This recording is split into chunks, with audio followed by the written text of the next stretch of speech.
Esse trabalho foi feito para um seminário de programação concorrente distribuída pelo aluno João Guilherme de Melo Paiva Pereira, com o tema Concorrência em Python.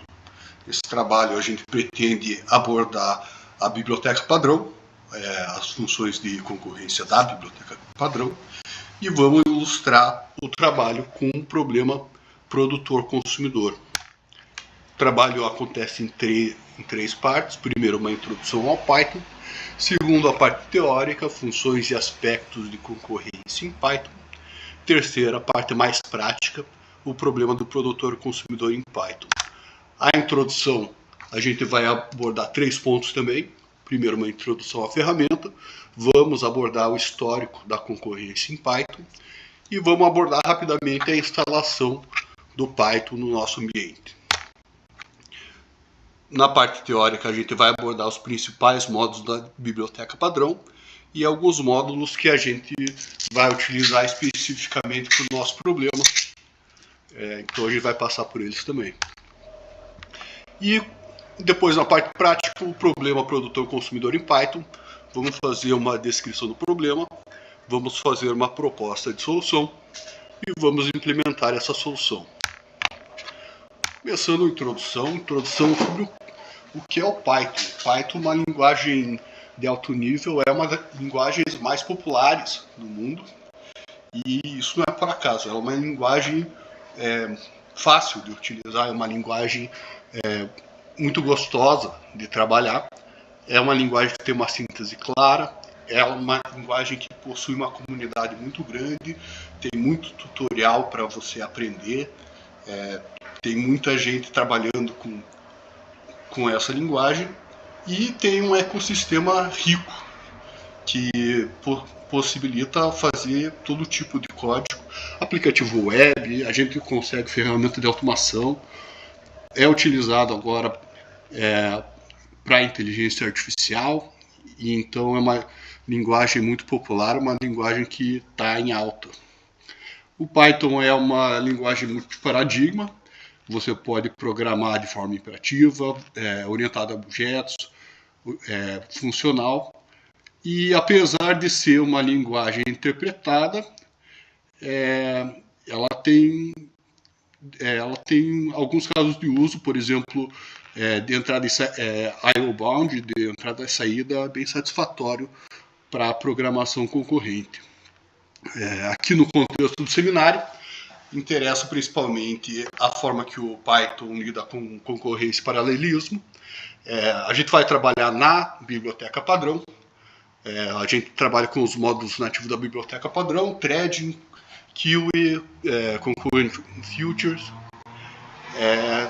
e esses módulos nativos da biblioteca padrão, eles já vão conseguir cumprir as nossas necessidades aqui. Além da biblioteca padrão, ela tem também outras bibliotecas, o ecossistema é bem vasto, e então, de acordo com o projeto, de acordo com as necessidades, você pode explorar as outras possibilidades do Python. Mas por aqui, primeiro a gente vai começar aqui com o histórico. O Python é de 91, mas o histórico do Python na concorrência especificamente surge em 97. Em 97 surge o módulo threading, criando threads leves dentro de um único processo. Era um primeiro passo. Na época já tinha o Gil, né, que a gente vai falar daqui a pouco, mas em 97, no Python 1.5, que começa esse trabalho com o paralelismo. Depois de 2008 vai vir o pacote multiprocessing, a gente vai começar a criar processos separados com memória própria. É um salto ali no uso da programação concorrente. Então a gente pode usar vários núcleos, a gente pode driblar o Gil, a gente pode fazer algumas coisas. Em 2011 vai vir Concurrent Futures. Concurrent Futures ele oferece uma API unificada de executor para gerenciar pools de threads e processos. Então, ele tem como proposta simplificar o desenvolvimento do que o Python já fazia na biblioteca, no threading e no multiprocessing. Em quarto, a gente aponta aqui como um outro marco da concorrência em Python, a Async.io, trazendo aí uma programação assíncrona, né, com event loop, e é ideal para lidar com operações de I/O sem criar um monte de thread. Basicamente são esses os quatro principais marcos da concorrência em Python. Com relação à instalação e configuração do ambiente, esse é um ponto alto também. A gente está trabalhando com a biblioteca padrão. Então não tem muito segredo. Você vai instalar o Python, você entra no site, você baixa, você vai instalar a tua IDE. Eu, no caso, utilizo o VS Code, então vai lá, vai instalar, adiciona a extensão Python no VS Code e está pronto. Corre pro abraço, não tem muito mistério. As principais funções da biblioteca padrão são aquelas que a gente apontou como os marcos da concorrência em Python, né? Então, threading, a gente vai ver também multiprocessing, concurrent features e Async.io. Começando aqui pelo threading. A threading ela permite a execução simultânea de várias threads dentro de um único processo. Então, várias threads dentro de um processo. Ela tem aí como um principal paradigma dela a memória compartilhada. A partir disso, várias threads vão acessar o mesmo espaço de memória, acessando dados comuns sem a necessidade de passar mensagem explicitamente. Então, nesse cenário, existe uma agilidade aí que a gente ganha. E ela é ideal para operações de I/O bound, operações de entrada e saída, leitura e gravação em disco, acesso de banco de dados, acesso à API externa. E uma característica dela é o GIL, é a limitação ali pelo Global Interpreter Lock, e até por isso que a indicação é para entrada e saída. O Global Interpreter Lock é um mecanismo do Python que garante que apenas uma thread execute o código por vez. Então só uma thread vai ter acesso ao interpretador. Então mesmo quando a gente cria várias threads, mas essas threads elas nunca vão ser processadas de maneira paralela. Elas alternam entre elas fazem ali a concorrência, mas efetivamente paralelizar isso não ocorre aqui no threading. A gente está trabalhando com um espaço de memória, com uma CPU, né, com um núcleo, e elas não são efetivamente paralelas. Então, caso de uso dela é quando a gente tem tarefas leves de leitura de entrada e saída. É para isso mesmo. Falando aqui nas principais funções que a thread vai trazer para a gente. As principais funções eu trouxe as primitivas de sincronização. Primitivas de sincronização são mecanismos de baixo nível que, no caso, vão ser usados para coordenar o acesso aos recursos compartilhados. Então aqui a gente tem o clássico, né? Então a gente trabalha com as locks. As locks elas permitem o bloqueio, garantindo que só uma thread acesse um recurso por cada vez. A gente trabalha com eventos. Eventos elas fazem que a thread ela espere um evento específico para ocorrer antes de continuar a execução. A gente trabalha com variáveis de condição. Variáveis de condição, um raciocínio parecido, a thread ela espera por uma condição específica essa condição tem que ser verdadeira antes dela prosseguir. Pode ser utilizada aí com bloqueio, principalmente. A gente tem a possibilidade de semáforos. Semáforo controla o acesso a um recurso limitado, permite que um número específico de threads acesse simultaneamente. E por último, a gente tem ali a possibilidade do barrir, um recurso de sincronização que permite que um grupo de threads espere até que todas elas tenham atingido um determinado ponto antes de continuar a execução. Então, essas são as principais funções ali que a gente teria, além, claro, de start, join. Multiprocessing. O módulo multiprocessing ele permite a gente criar vários processos independentes. Então, antes a gente estava falando de várias threads que fazem parte de um processo. Agora são vários processos. E esses processos são independentes. Isso é importante. Por quê? Porque cada um vai ter o seu próprio interpretador Python e logo cada um tem o seu próprio GIL, né? Também isso permite também o uso de mais de um núcleo na CPU. Então, agora com multiprocessing a gente vai estar falando num novo paradigma, que é o paralelismo. Então, ao contrário das threads, o multiprocessing ele não compartilha memória por padrão. Então, a gente pode atingir um paralelismo real em múltiplos núcleos de CPU, e isso é ideal para tarefas CPU bound, né? Então, processamento de imagem, cálculo científico, operações que usam processamento, que tem uma operação intensiva em processamento, que precisa de CPU.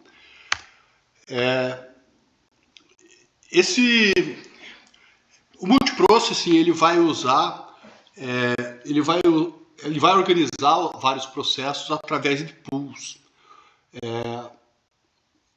Para isso ele utiliza o multiprocesses.pool, que fornece os métodos map e apply para distribuir o trabalho de forma parecida com map e reduce, sem precisar gerenciar manualmente a criação e junção dos processos. Quando a gente precisa trocar dados entre processos, você pode trabalhar lá com queue, você pode trabalhar com pipe, elas funcionam ali uma maneira análoga às filas de threads, mas e para sincronização a gente vai trabalhar ali com o lock, vai trabalhar com o event, vai trabalhar com o semáforo, vai trabalhar com o barrier, e isso aí vocês são os mesmos métodos lá que a gente tinha no threading, a ideia é a mesma. Também para compartilhar estrutura de dados em alto nível, tem aí o manager. O manager cria proxies, né, para objetos como listas, dicionários, e isso pode ser acessado ali por vários processos e simplifica a coordenação entre esses processos. Concurrent Futures. O módulo Concurrent Future ele fornece uma interface de alto nível para executar tarefas em pools, tanto de threads quanto de processos, e sem precisar lidar ali com a criação manual de cada um. Então ele trabalha ali com duas pools, o Thread Pool Executor e o Process Pool Executor. No Thread Pool Executor você define um número de threads, chama lá o submit ou map para distribuir ali a função entre elas e vai retornar um future.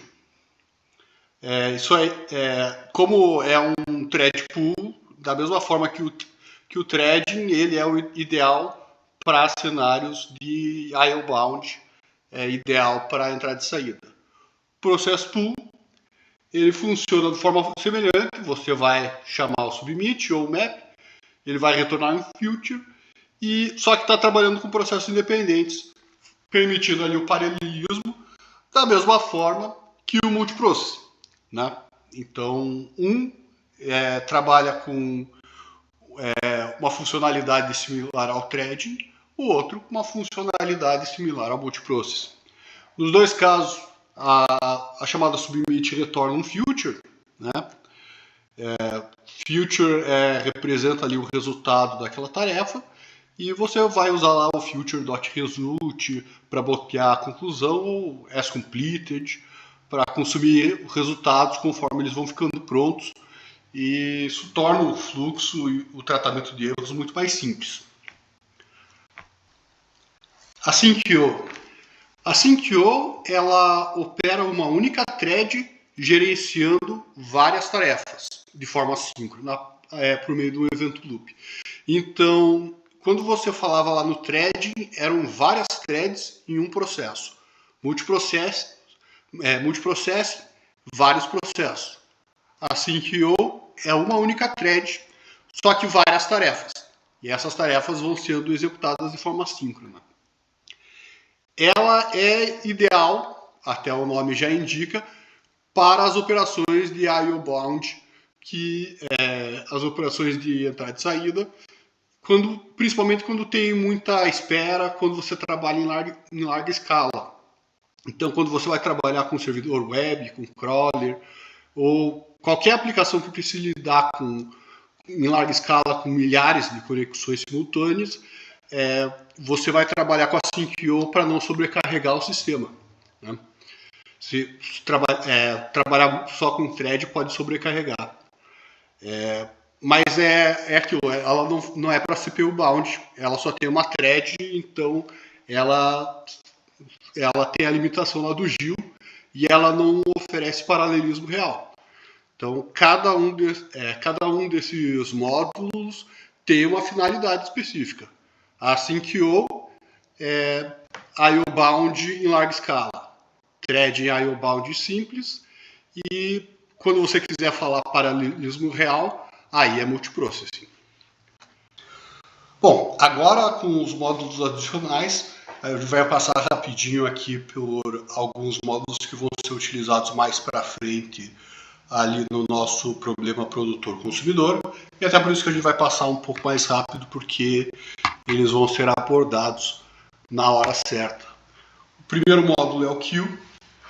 Queue é um módulo que fornece uma classe de filas, né? São filas para trocar dados, trocar mensagens, e tem aí o paradigma de troca de mensagens. Basicamente é uma fila FIFO, então o método put adiciona, o método get remove, e vão ser utilizados ali mais para frente. Time, o módulo time ele trabalha com funções relacionadas a tempos, e ele é normalmente utilizado para simulação de carga de trabalho, para medir desempenho. Método time.sleep, que suspende a execução de uma thread por tantos segundos que você colocar, ou time.time, que retorna ali o timestamp e serve para medir um intervalo de tempo. E por último a gente vai usar também o random. Random gera números pseudo-aleatórios. Ele é prático para quando você, no nosso caso, quando você não quer, você quer gerar valores, mas você não precisa que esses valores sejam efetivamente valores reais. Você precisa gerar valores para colocar lá. Então, ele gera números aleatórios, é basicamente isso. E é para isso que a gente está utilizando aqui. Bom, agora a gente vai para a parte prática do nosso trabalho. A gente vai fazer isso abordando o problema produtor-consumidor, ou padrão produtor-consumidor, como preferir. Aqui a gente vai abordar como um problema, até pela questão acadêmica. O problema produtor-consumidor ele é um problema clássico da concorrência. A melhor forma de imaginar pensa que você está assistindo um vídeo no YouTube. Você está consumindo o vídeo e o servidor tem que mandar o vídeo para o teu computador. Então tem ali aquele buffer. Se você consome mais rápido do que ele manda, você vai ficar lá no buffering, você não tem vídeo para consumir. Então você tem produtor e consumidor que que fazem processos paralelos em velocidades que não necessariamente são compatíveis, e você tem que sincronizar esses dois. Como que é feito isso? É feito com um buffer compartilhado. Normalmente ali uma fila de tamanho limitado, e o uso desse buffer, o uso dessa fila, vai garantir que os produtores não derrubem uma aplicação gerando itens que mais rápido do que um consumidor consegue consumir, e garante também que o consumidor não fique ali sem consumir nada, fique esperando. Então, o desafio, o problema é, se o buffer estiver cheio, o produtor tem que esperar, tem que parar de produzir, tem que parar o processo dele para até ter algum espaço livre. Se o buffer estiver vazio, aí o consumidor vai ficar parado até que chegue novos itens. Bom, a proposta de solução ela vai ter três partes: produtor, consumidor e o buffer. E o produtor, a função dele é produzir um item e adicionar o buffer. Então, para fazer isso, a gente primeiro vai botar num loop, né? Então são vários itens, a gente vai fazer um loop com o for para produzir X itens. A gente vai gerar esse item vai ter um index e um value. A gente vai colocar ele no buffer, put na fila. Quando terminar, para avisar que o processo se encerrou, ele vai colocar um item com um item none. E aí esse item none é a sinalização ali que o produtor já acabou. O consumidor, ele retira o item do buffer e processa. Então a gente também vai fazer um loop. Esse loop enquanto houver itens, ele vai ficar repetindo em loop. Então é um while. Então a gente tem um loop em while, retira o item do buffer, faz um get na fila, e quando ele pegar o item none, que é o último que o produtor entrega, é porque o processo se encerrou, então ele vai dar um break. E aí a parte importante é a própria fila, o próprio buffer. Esse buffer ele é feito ali com o módulo queue. O módulo queue ele é uma fila FIFO, first in, first out. E pensando aí num buffer de YouTube, alguma coisa nesse sentido, é algo que para a gente, essa ordem ela é importante. Tamanho limitado, até porque para fazer sentido aqui o nosso teste, o buffer não pode ser infinito, então a gente vai estabelecer um limite de tamanho. E ele é bloqueante. O Kiwi já é bloqueante nativo.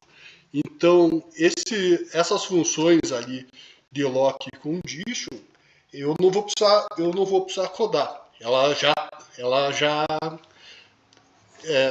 O módulo em si já tem isso. O Python é maravilhoso por causa disso. Então ele vai ter ali um lock, e esse lock ele vai acontecer ali o mutex com as condições empty e full. Então se não for not empty, se não for full, ele vai ter que esperar. Então já trata as nossas exceções.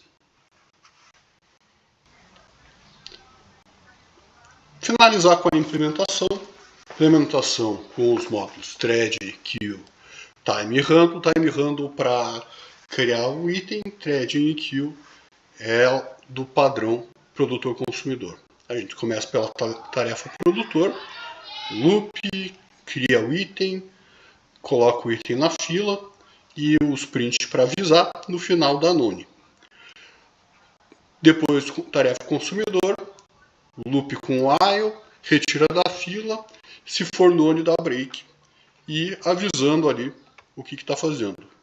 Depois criar o buffer, max size 3, inicia a tarefa do consumidor, inicia a tarefa do produtor e espera as duas terminar. Então, vamos executar as tarefas.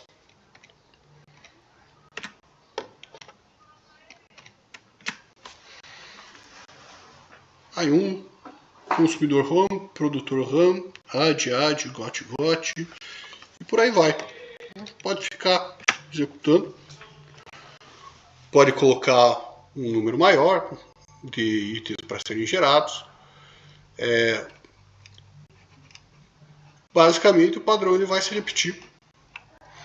Esse é o problema produtor-consumidor.